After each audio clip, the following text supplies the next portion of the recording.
Hey Chris, welcome to Bite Sized. Appreciate you jumping on. Yeah, it is my pleasure. My pleasure. Awesome. So you're a legend in the game. I know you very well, but for anybody who doesn't, why don't you give a quick intro into you, your career to date, and what you're focused on moving forward? Yeah, definitely. So I'm probably the newest member to the Mint team. I'm heading up our strategy and super excited to be on board. My background is I've been in ecom for a while now, in marketing for 10 years, in ecom probably the last 6 or 7 years.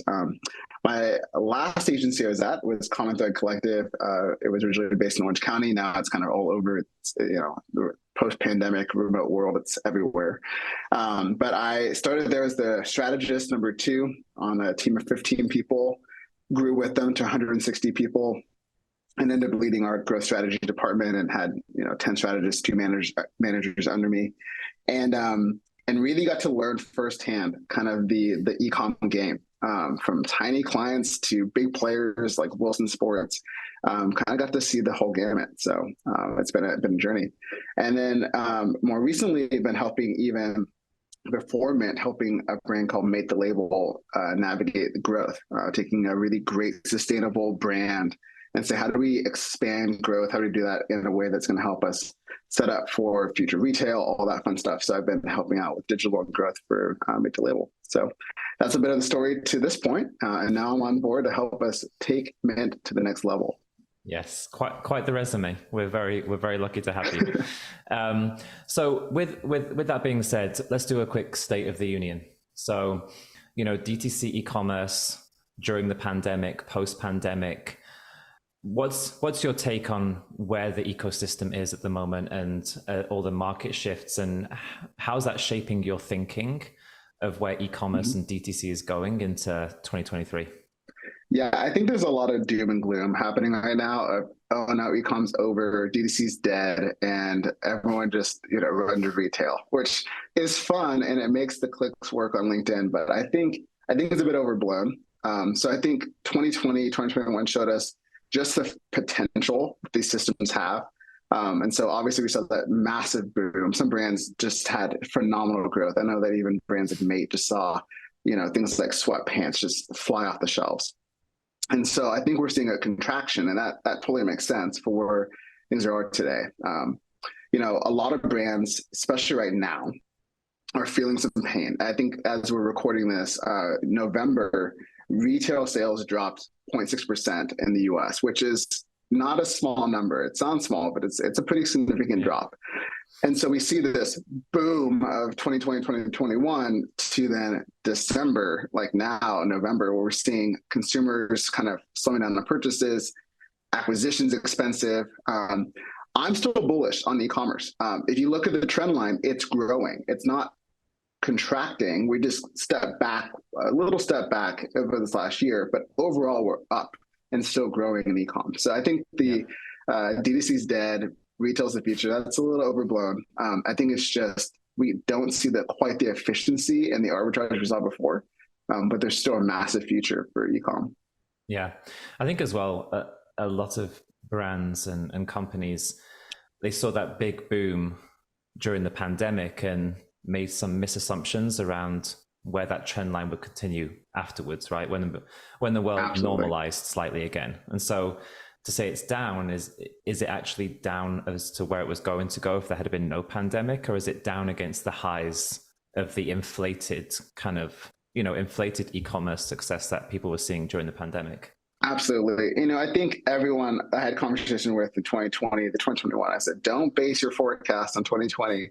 And everyone nodded and said, absolutely, we're not going to do that. And they bought way too much inventory. Yeah. And so that created this other issue. I think that's making it really hard, where you have brands who had way too much inventory. I mean, even big box stores had this problem. Target had way too much inventory, and for the first time had to really liquidate and push through product just because they had so much on the shelves. And so, yeah, absolutely, it's a little bit of a reaction, and I think we're still in it, to be quite honest. I think right now with brands, there's a reaction to, oh no, inflation, oh no, interest rates. Let's just pull back on all the spend. Let's pull back on all the marketing dollars so we can just hunker down and make it through. Yeah. But that's kind of a flawed logic. It's an idea that there won't be new competitors that will show up. There's a sense that people are thinking, oh, there won't be other markets that open up that will take that spot. So I think the reaction is still happening for a lot of brands reading too many headlines. Yeah. There's that chart I saw. I think it was an Ogilvy piece of data. What happens when brands stop marketing, and it's just a steady decline of revenue. Mm-hmm. And it's like, I think Yeah. I understand the nervousness when you look at macroeconomic conditions, but you still got to find efficiencies, find a way of still being relevant, getting in front of potential consumers, versus, to your phrase, hunkering down too much, because you're going to get at a standstill. You're going to stagnate. Yeah. And I think it's really easy to be pessimistic because it, shifts some of the blame away from just, decision making and long-term thinking. If it's old market conditions, then it's not your fault. But I think there's a small corner of optimists who are seeing where we are. If we kind of zoom out from a technology standpoint, we have more tools than ever, even over the last 2 years developed. I'm thinking about some of the first party data solutions we have. I mean, the guys at ecommerce are doing a great job helping people figure out the attribution problem using very simple tools. I think about even Shopify in the last few years dropping the cost for new consumers to start stores and removing that kind of barrier to entry. So there's so much in our favor, but it's not the thing that you're going to find in New York Times saying, "Hey, things are great." It's a sense of it's going to be tough to start a brand today. Which, look, it's never been easy to grow a brand. But it's a little easier than it was before, if we have to be honest. True.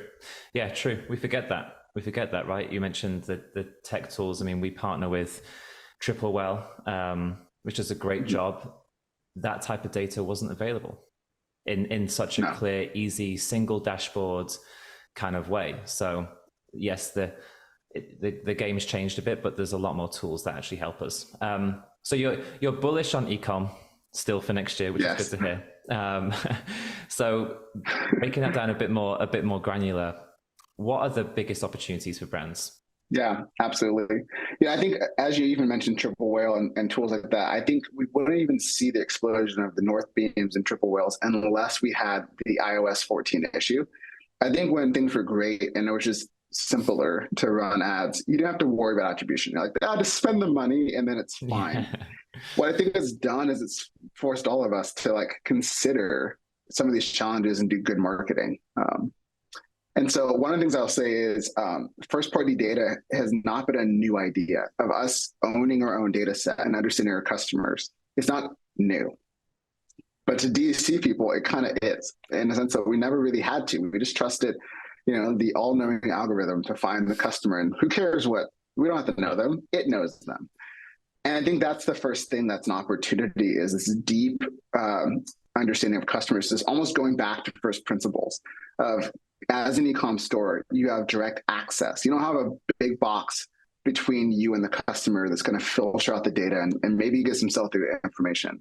You have direct access. And so we see this, and I'm maybe jumping ahead, but we see this in things like building communities. That's core. To understand what they care about is going to be the future of growth for most brands. And so first party data, understanding your customer base is a huge opportunity moving forward.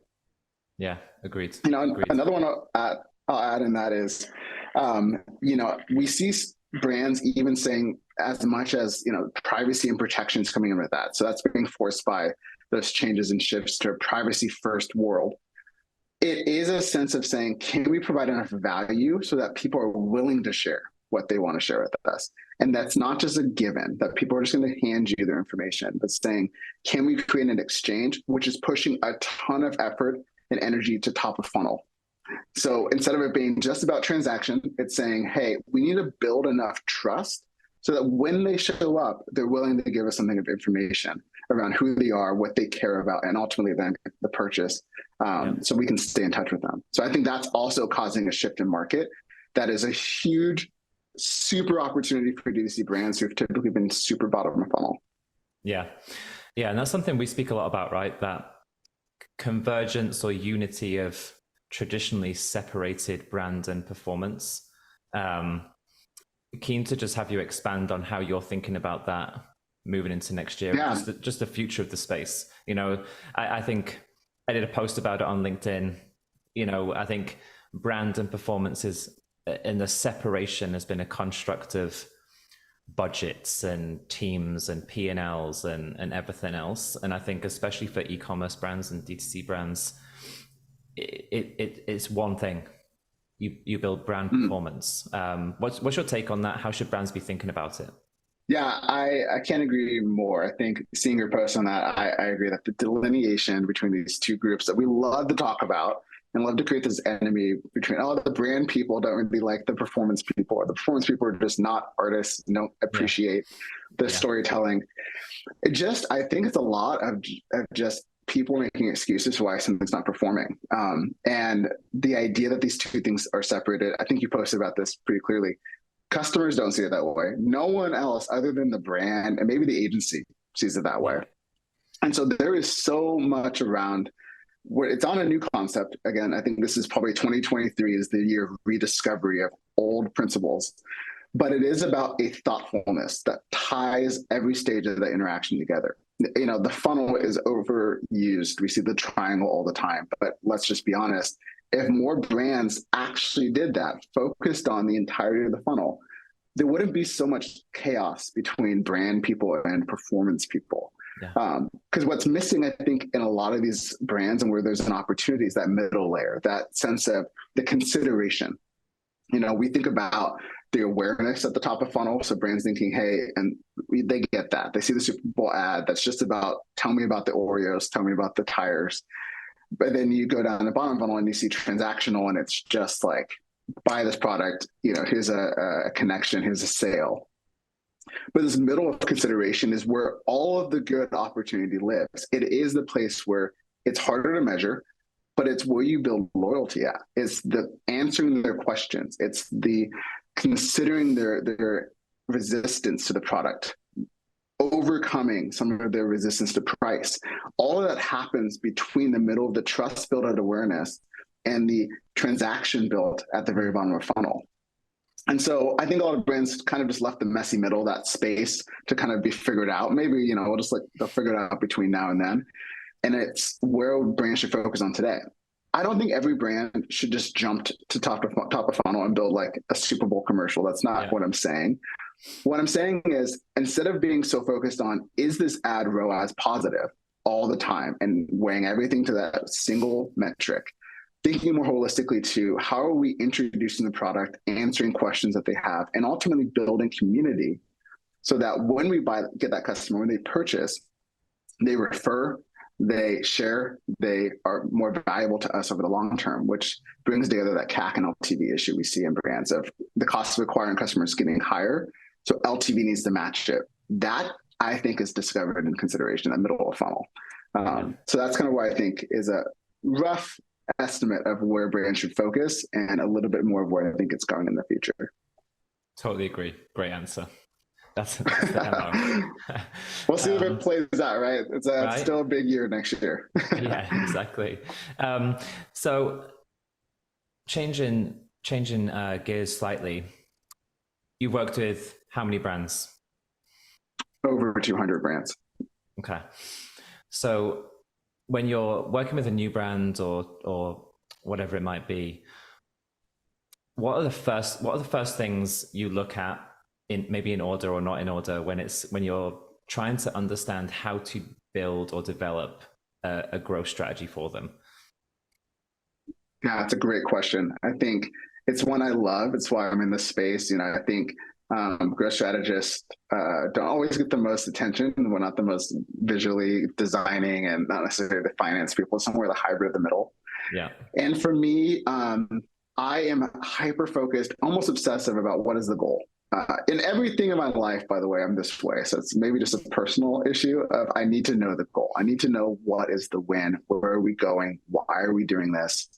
And so that's typically where I start, is a simple question of what is the goal for the brand? And typically I'll phrase it in some sort of kind of dichotomy, something that's going to create tension to make them choose an initiative. Lots of brands will tell me growth and they want efficiency. And we all know as performance marketers that you typically can get both, just not at the same time. You can't always scale and always have efficiency at the exact same moment. there's some rare cases like we had recently with one of our brands that you do, but those are rare. Typically, it's a sense of there's maybe one we got to focus on first and the other. Let's start with the goal and usually start there. Are we trying to scale this to get customers in the door? Maybe you're a CPG brand trying to be bought by a Coca-Cola or PepsiCo, and you just need to get customers in the door and show that they stay, and you're not that concerned about efficiency. Awesome, let's do that. Maybe you're more of a hard goods brand where you have to make that first purchase profitable because there is no LTV with this brand. Okay, great. But we need to know what the goal is. From there, I typically use a little bit of last year's data to help us understand what could possibly happen next year. There's a caveat there, right? When we're forecasting with the brand where they should go and where they should focus, there is a bit of an issue here where the past can't always predict the future because the brand should be changing. But it is a good baseline. When we're trying to forecast, one of my mentors said this, that it's about where we're importantly wrong. Where are we wrong in important ways than where we're right? Because where we're wrong is hopefully things that won't kill us. Things like, for example, one of the forecasts I did recently with the brand, we set it pretty low, actually. It was pretty conservative based on the history of how that brand had gone. They've been down for most of the year. Yeah. And so we forecasted them to be close to baseline, to be back on track to growth, but not up. And in November, we not only erased the deficit, but brought them back to kind of on track to be to last year. And if we continue, we will be in a healthy trajectory to be in terms of next year, 2023, what they did last year. So it's a really fun place to be wrong, where I didn't think we would actually hit that sales goal. But the performance of that offer did way better than I could forecast. Yeah. So I look at forecasts based on last year. The last thing I'll say is, from there, what are the levers I can pull that could be scenarios that I could play? So for example, if I'm seeing in a brand that they're having really strong TikTok traffic and performance, there's an opportunity there to think about, okay, if we double down on creators, what could be possible? If we just use a little bit of history, what can we do in the future? And the goal is to show them where are their opportunities and what are the constraints of those, so they can choose. They can choose their own adventure in that way. So that's a little bit of a summary. It's a sense of where's the goal, forecasting on last year's revenue, saying here's what you've done last year historically, here's a curve or kind of direction where you could be next in this next year, and then what are some things that are working where they could win, and maybe show some scenarios against that, and then highlighting where we're importantly wrong. Yeah, makes sense. And how important is it, and I kind of know the answer, to not just be looking at, in-platform performance and historical trends, but actually also understanding a brand's margins, a brand's return rates. Do you see what I mean? Like some of these metrics that I think, I know we prioritize and everything else. What data points are you looking at as well within the actual ecosystem of the brand versus just their marketing platforms to help you understand, for brands that maybe don't have as much experience of things, if they're a newer brand, like what would you be looking at? Yeah, I try to tread this lightly because I know it's kind of an intimate question to be like, show me your P&L. It's kind of like, hey, it's the first date and they're asking to have this intimate look at the business. But, I think it keeps agencies honest about, again, this is a business transaction. You're asking us to grow your business. And so there's a cost that we have. That's a fixed cost of people against the opportunity for you. And so there is a sense that we always want as raw of that information of how do you make money, right? And that comes down to contribution margin and ultimately your net profit. Like, how do you walk out of your dollars in the bank? If you do that, you're going to be happy with me. I'm going to be happy with you. All things look great. I think what can happen is brands either don't know their numbers that way. So maybe you're talking to your marketing manager who isn't exposed to the P&L, doesn't understand where they sit in terms of profit. That's a very obvious case in more enterprise clients. But on brands that are smaller, where they have a closer understanding, they may not be happy where those things are, and they want it to be better. So they're afraid to share. So I try to be a bit gentle and say, let me just say, our goal is to get you to where you want to go. It may not be today, but we have to have an honest understanding of what today looks like. Ray Dalio says it this way, like, we want to know reality. We want to understand reality. That's the most fair way to navigate life. Yeah. But from there, and taking that bottom, what is that number? Typically, after we subtract marketing costs, your OpEx, your cost of goods, the bottom profit, we want to say from there, how do we think about growing that or even sacrificing it slightly for the opportunity for future growth? You know, some brands, they need to hit a certain threshold and they unlock even more margin. One brand I was talking to, they needed to get a certain number of kind of SKU sets and growth, and they could switch warehouses and drop their cost by 30%, which is fantastic, but there was a bar there. All of that translates to more money I can spend, right? As a marketer, as someone on our side, kind of working in the agency side, we're spending dollars. And so we need to know how much we can spend and what is my ceiling for that. And that is the determiner of how fast we can go. If I can burn a lot faster up front, go really hard out the gate, it's incredible. And that means I can help support them on some of the growth goals that they have. If cash is tight and cash flow is tight, that limits how much I can spend. Having that awareness with our teams, and we bring this all the way through the agency, is saying we want to be aware of that limit so that we can be great partners. So we're not putting the brand in a position that breaks the business or limits its ability to work with us in the long term. We want to be connected for years, not just the next 6 months or just for Black Friday. Meaningful business results, not transactional service providers. I agree. Amazing. Yeah. Chris, I've got some rapid fire questions. Well, kind of rapid fire. We'll see how rapid they are based on your answers. Yeah, I'll try to keep it short to make it rapid. You're good. You're good. Do you think TikTok will get banned in the US? And if so, where will creators and users go? What platform will they jump to? So I don't think it's going to get banned because I think all of the constituents in the different districts for senators would rally and rise up. And I think it's not in their interest to do that. So I think no. I think there'll probably be some data protection components that the US will use just because of the fear of China's growth. But hypothetically speaking, let's say if it was, that's a fun question. I'm kind of bullish on YouTube. Now, look, it's not the most I know where people would want to go. Put it in Google, put it back in Instagram. Maybe Instagram will figure out some sort of product that will work there. Yeah. But I mean, the amount of time people are spending on video and Instagram's lack of ability to really make reels like take off, I'm kind of saying, look, there could be some YouTube action here that people go on to because it's the second largest search engine. And I think it is a huge opportunity. So yeah, I'm kind of saying YouTube moving forward. Yeah. I'm going to see where the poll ends on LinkedIn. Reels is winning right now, but I kind of agree. Yeah. I think YouTube makes a lot of sense. I think maybe some of the barriers around it, if it happens, which I don't think it will either, by the way. I don't think it will. I think there'll be some data protection, but who knows? I think one of the barriers of the YouTube element, though, is it's are brands playing there as much as they are TikTok and Instagram when it comes to conversion? Do you see what I mean? That's where the growth of creators and everything on TikTok is coming from. Yep, absolutely. And I'll just land with that part is that I think it's reach also. But the reason why I'm bullish on it and saying that is because I think that considered purchase, that middle layer, that's the growth opportunity. There's a lot that happens on YouTube, reviews, how-tos, lots of opportunity in white space that isn't being used. I think Instagram, Reels, that's fine. And that's a place I think people can naturally go instantly. But the question is, where's the opportunity, the arbitrage? I think it's there. Yeah, agreed. Okay, next question. Is Facebook advertising dead? Absolutely not. I mean, look, would you ask a job if it was? Yeah, look, there's just the amount of dollars being spent there. No, I think obviously people would love to say it is because Mark laid off 15,000 people, whatever the number was. And just that just shows how much money they had at the time. But no, absolutely not. So the best performing channel, hands down, across the boards, no questions asked, that is still winning.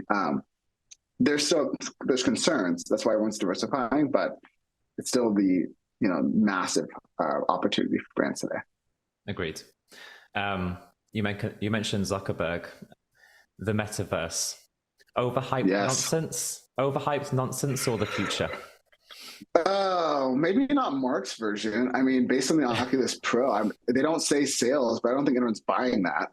I think here's let's take the meat, leave the bones. I think the idea of brands investing in digital assets for membership Yeah, absolutely.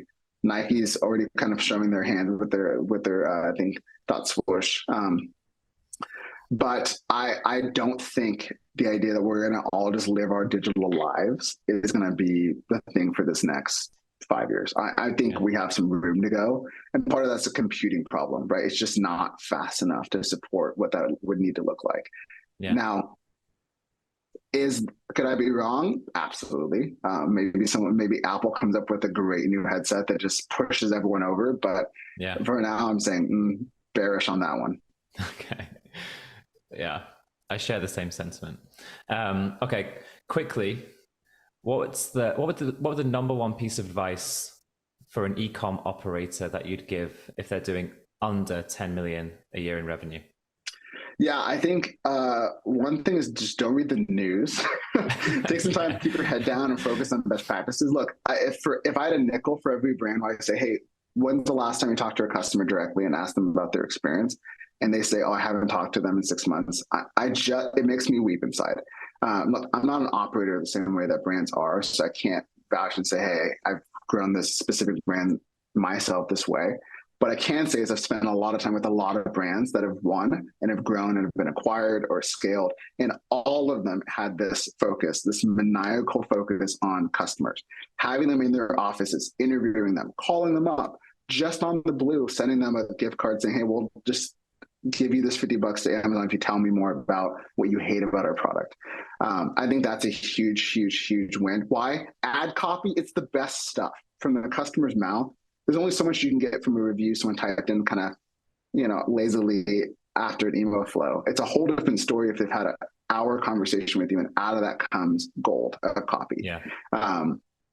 So I think talking to customers is underrated. The second thing is I wouldn't diversify too quickly. With that complexity, if you have an agency partner that can help you handle the complexity, great. Diversify, test, try. But I think people burn a lot of money unnecessarily because they're too spread thin on lots of other things. Running a brand itself is hard. Diversifying channels and making them win is hard. Getting learnings and scaling those learnings is ultra hard. And that's what I've spent my full-time job doing that. Yeah. So I think that's an opportunity for brands to say, look, slow down, let some other people take the reins on that, or focus on a few channels, stay there for now until you can get scale. How would that advice change for brands doing over 10 mil? Oh, yeah. Well, I would say the idea, one thing is that there was this huge popular push, last year, 2 years ago, to in-house everything. And then they realized how expensive that is. I think the opportunity is to bring on great partners for specific channels. I am biased. All right. Look, shameless plug. Come work with us. But I think it's true, though. The economics are really hard to justify having this massive marketing team, especially when you're seeing a recession, potentially a downturn. And so what I would say is I would make it my obsession to find a partner that is creative testing really, really well. There's so much there to learn. Even though the platforms are moving to more automated setups, let's just take a couple examples. Google's moving to PMax and Performance Max, right? Basically fully automated.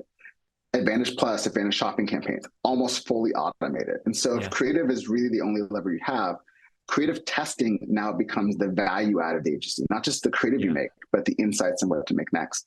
And so I'd say find a partner at 10 million, find a partner who can just be your creative testing engine and push you while you focus on evergreen and keeping the business lights on. They should be challenging the status quo for you. Yeah, awesome.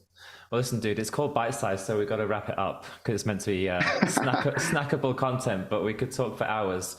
There's so much there when it comes to creative testing. We'll have to do a separate session on it, but really appreciate you jumping on. And absolutely, it's my pleasure, and it's always fun to challenge the norms and what's happening next. Look, I was thinking we were disagreeing on something, but maybe next one we'll talk about what we're disagreeing. Sure actually, maybe to land on one thing that we disagree on,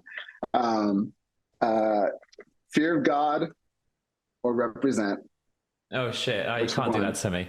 That's like picking a favorite child. I can't. Choose a baby. Choose a baby. I can't do it. Oh man. Okay, well you heard it here, folks. You can't choose. So I know. I love them. I love them both dearly, dearly. All right, bro. Appreciate it, man. Thanks.